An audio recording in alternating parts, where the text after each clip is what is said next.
Baik, bismillahirrahmanirrahim. Assalamualaikum warahmatullahi wabarakatuh. Welcome back to my channel.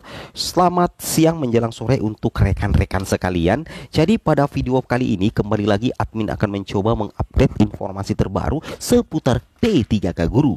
Jadi pada video informasi kali ini Bapak Ibu, kami akan berbagi informasi mendesak untuk P1, P2, P3 yang berstatus TP. Ada yang bisa mengartikan status TP? Jadi status TP itu adalah status tidak mendapatkan penempatan. Di sini kita akan mengecek bagaimana kelanjutan nasib ya bagi P1, P2, P3 yang mendapatkan status TP di portal SSC-ASN. Lakukan ini sekarang Bapak Ibu ya. Padahal yang status TP belum tentu nilainya rendah, bahkan banyak yang nilainya bagus dan tiba-tiba formasinya hilang. Tapi sekali lagi untuk P1, P2, P3 tanpa penempatan, database-nya sudah dikunci dan siap-siap P3K Guru 2023 di bulan April Juni Bapak Ibu. Tapi sebelum kita lanjut, bagi rekan-rekan guru yang baru pertama kali mampir di channel ini, jangan lupa tekan tombol subscribe dan aktifkan lonceng notifikasinya agar setiap hari Bapak Ibu bisa mendapatkan update informasi terbaru seputar P3K Guru. Kita langsung saja to the point ke informasinya. Jadi Bapak Ibu perlu memahami bahwa keterangan status TP pada saat pengumuman di SSC-ASN itu bukanlah kiamat Bapak Ibu. Itu bukanlah akhir dari segalanya. Bapak Ibu punya dua kemungkinan yang dilakukan ketika prioritas 1, 2, dan 3 mendapatkan keterangan TP di akun SSC-ASN, berarti tidak mendapatkan penempatan. Yang pertama, jika ada kesalahan teknis yang merugikan Bapak Ibu bisa melakukan proses sanggah. Tapi apabila tidak ada, maka Bapak Ibu segera perbaiki data Dapodik untuk menyongsong P3K Guru di tahun 2023. Kenapa? Karena status P1 itu sudah terkunci di database. Jadi otomatis akan menjadi prioritas utama di seleksi P3K Guru di tahun 2023. Seperti itu ya. Jadi yang status TP jangan lama-lama bersedih Bapak Ibu ya, karena nantinya Bapak Ibu kembali akan menjadi prioritas di tahun 2023 melalui regulasi baru P3K Guru di tahun 2023 tentunya.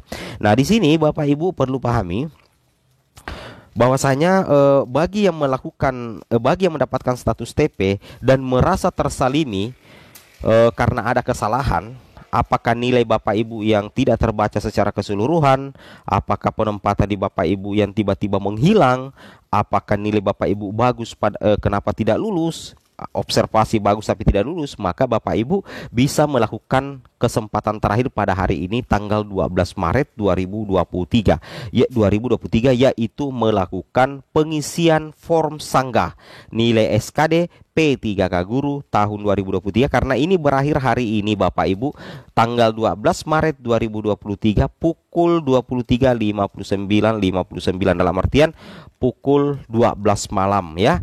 Jadi Bapak Ibu persiapkan file sanggah ya yang relevan ya sesuai dengan keadaan yang sebenarnya.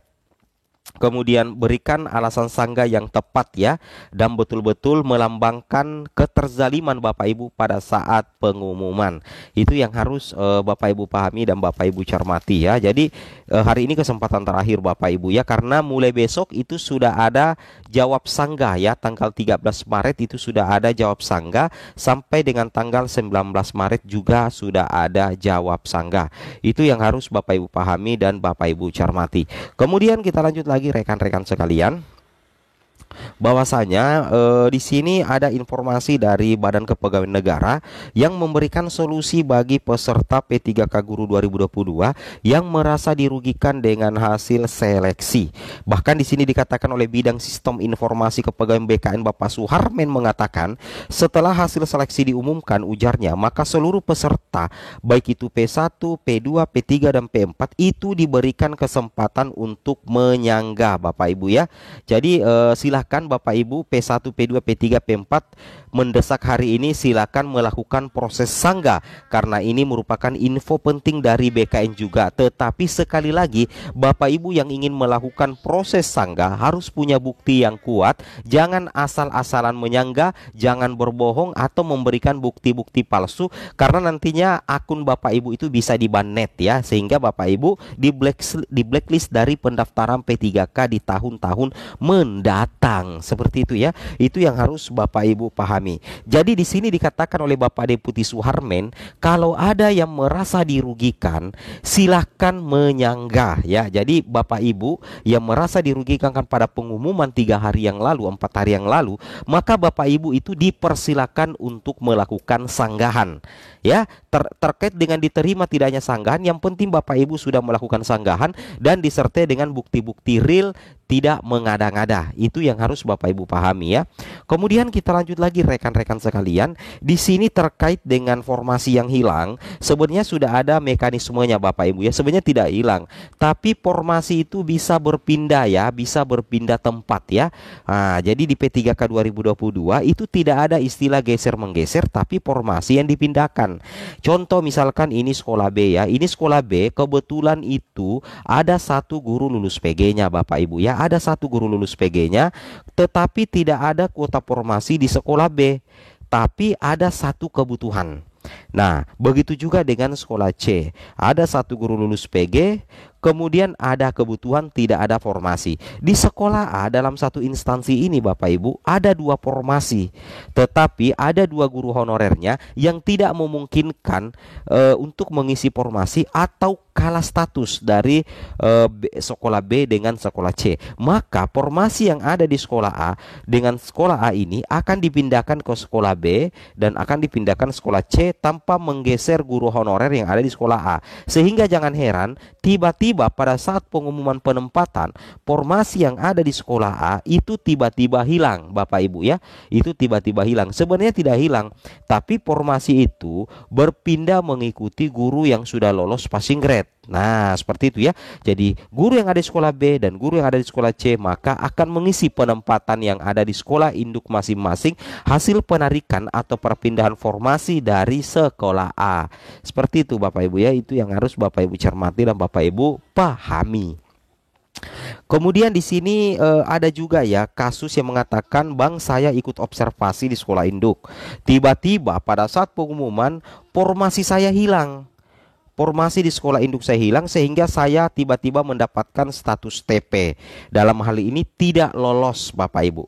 Jadi kalau seperti itu keadaannya, berarti Bapak Ibu yang P2 dan P3 itu kalah perengkingan. Sehingga formasi yang ada di sekolah Bapak Ibu itu pada saat pengumuman itu dipindahkan ke sekolah yang guru observasinya menang.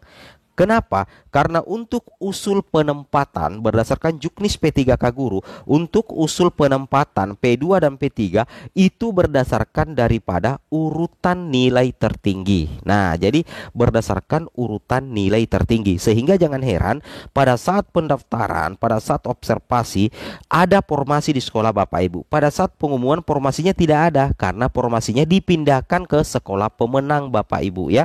Nah, Bapak Ibu sudah pernah ya mendengar video-video kami sebelumnya ya terkait 3 skema penempatan bagi P2 dan P3. Saya rasa seperti itu Bapak Ibu ya. Jadi tidak ada yang perlu dipusingkan.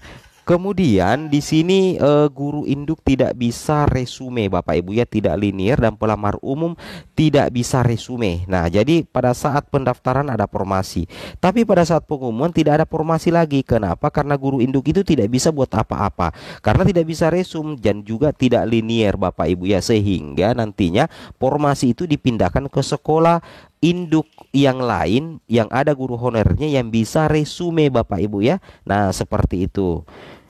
Itu yang harus dipahami dan dicermati ya, supaya tidak terjadi hal-hal yang tidak diinginkan. Namun apabila Bapak Ibu merasa dirugikan, tidak ada salahnya Bapak Ibu tetap melakukan sanggahan ya, tetap melakukan sanggahan. Nah, tapi ingat pada saat melakukan sanggahan harus disertai bukti-bukti yang real ya, yang tidak merugikan orang lain dan tidak merugikan Bapak Ibu sendiri. Semoga bermanfaat. Assalamualaikum warahmatullahi wabarakatuh.